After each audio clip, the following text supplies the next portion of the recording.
everyone, my name is Mikey Helms. I'm going to do a how-to video on the Makerbot sketch. Everyone has a Makerbot sketch, and we are going to do a in-depth video of how to use your Makerbot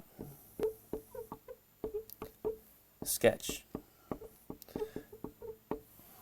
I hope y'all enjoy it. What we're going to do is open up a Google Chrome web browser, and we're going to try to get a STL file from Thingiverse.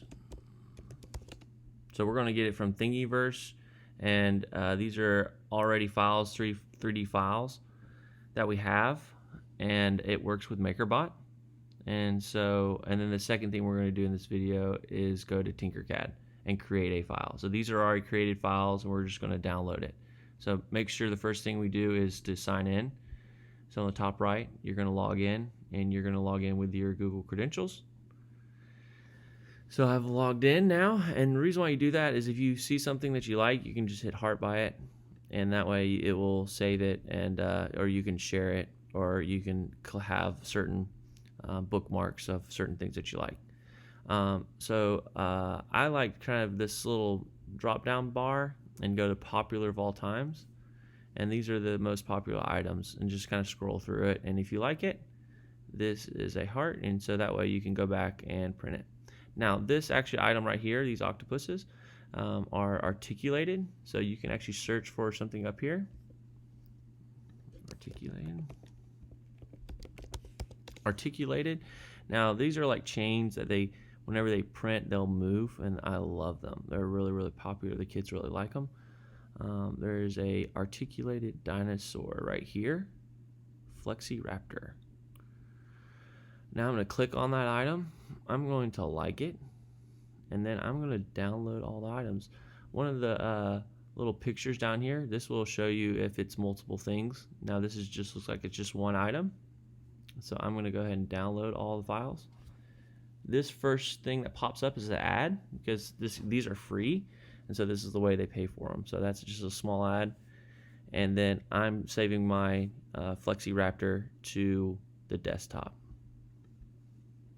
Now I see that is downloaded. Now it's a zip file, so the ending of it is the type of file. So that's a zip file, and all a zip file is right here, and it has zip on it. It's multiple files all at once, and so to unzip it, you're just going to double click it, and now I just unzipped it. So this file, I'm going to go ahead and throw away, the zip file, and this is the folder it created. So a zip file has multiple things in it. So this is the text file. Here's the images, and some images of it. And then this is the actual file that we want to click on. So flexi body only. I'm going to click on the bottom one.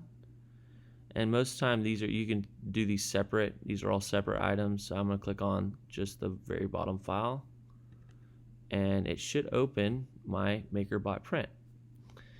Now, while that's opening, I'm going to go over how to find your Makerbot print. So there's a couple ways to find it. So you have your Launchpad at the bottom. You can click on Launchpad and find it here. Now with Apple products, you have Finder. And if you go to Finder and click on Macintosh, you have your applications right here. And there is Makerbot print right there. And then the last and easiest way is to click on the search bar and then type in Makerbot, and it will pop up right there. Another way, keeping this on your dock, you can just right click on it and go keep in dock. So now it's in my dock permanently. So when I open up my computer, it'll stay there. So this is the actual program of Makerbot print. We have the articulated dinosaur, and I have sketch. So whenever I am building this, it will build it to the sketch. Now these buttons on the side are scale, orientation, and arrange. Those are the three main buttons. This is settings, and this is model info, but those three buttons are really the critical ones. So you always have to have it clicked first, and then you're going to click on the actual three buttons. So scale is one of the most useful ones I use. So this is at 100% scale. So if I want to change the scale of it or change the size of it, I'm just going to click 50%, 50, and hit enter. And now it changed it to 50. So if I wanted to make a small bunch of raptors and I want to, let's do 40. So 40, I hit enter. This means uniform scale. So whenever I click 40, it changes all the numbers. Now, so if I wanted to make a bunch of small ones, so I'm gonna hit Command C, or you can hit Edit, Copy, and then I'm gonna hit Command V, or Edit, Paste, and then I can make a bunch of little of them. So small ones everywhere. Okay. Now, whenever they're building it, they're making it. This obviously is when it print on the board. So this is our build plate. So this one would be all messed up. These would be okay. So this right here is a range. So I want to automatically see arrange my build plate, see if they can all fit. So these are all I have to delete because they're hanging off.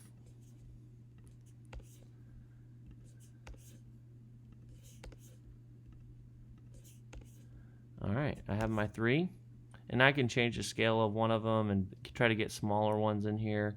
If I want to do estimated time, I'm going to do that up here. Let's go over each one. So that's the arrange project plate, center model, arrange build plate is the one I use the most. Now orientation, so if I want to click on one and I want to build it, I want to change, I want to flip it upside down. That might actually build better. So this is a really cool, if you're having trouble printing off things, that you can change, mess around with it and see if it prints better. So if you print something that's like it's weird and it doesn't print good, this is a really good place to go to, orientation. And the last one, let's just build one big one.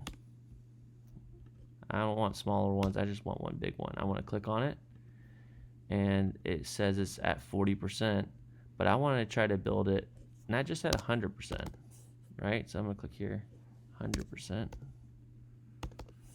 enter. But I want to build it to the as big as possible for this 3D printer. So I'm going to hit scale to max, and it's going to scale it to the max. And so this is as big as you can make it.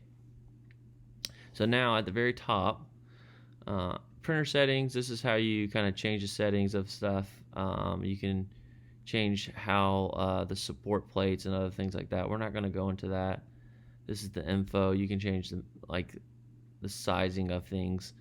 Estimated print preview, and I like how if you just hang over the button, it will tell you what it is, so estimated time. So I want to figure out how long this is going to take me.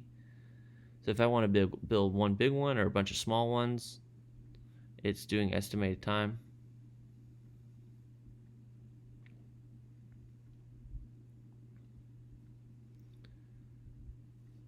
Figuring out how much material that we need.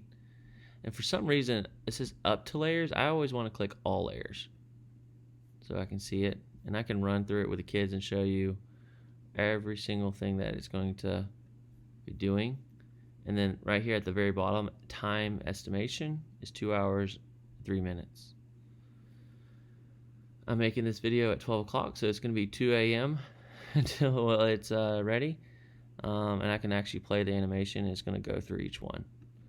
So if I'm good with that, I can go ahead and export. I've already shown you how, with a smaller video, how to add your printer. But now I just export that to my USB and go with it. So that is one small thing from Thingiverse, downloading it, and then the settings. So you have scale, orientation, and then arrangement.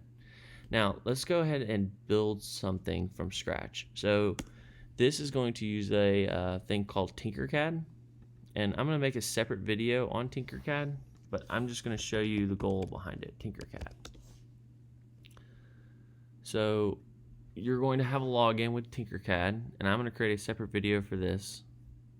You're going to sign in with Google.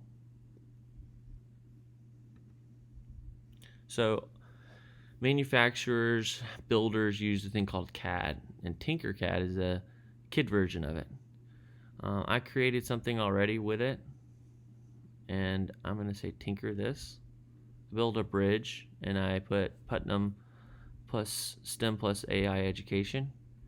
And now this button over here in the top right, it says send to.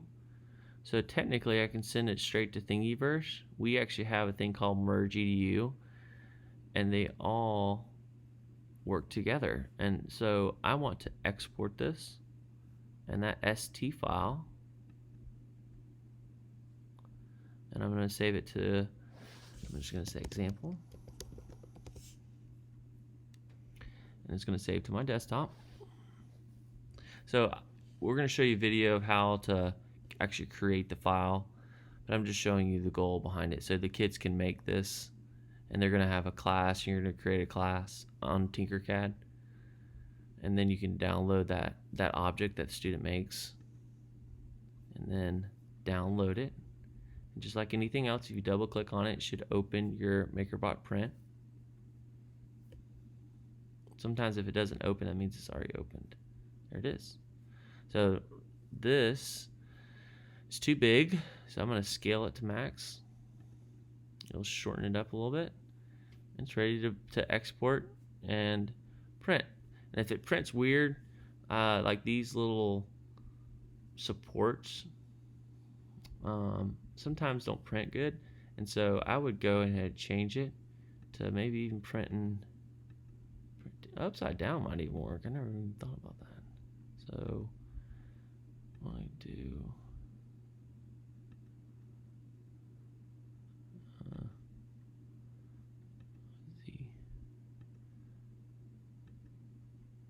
so I would just move it around and then eventually kind of export it. So that is Thingiverse, and then that is Tinkercad. I hope y'all enjoy it. I hope y'all use your 3D printers. These buttons over here, it brings you to the website.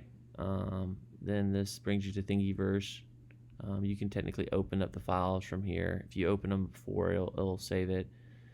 Explore Makerbot store, and then learning support. This bottom left over here is your actual login to be able to go in and kind of sign out if you wanted to sign out to everything else. But that's pretty much the basics of what you're going to use it for Makerbot Print. Hope y'all enjoy.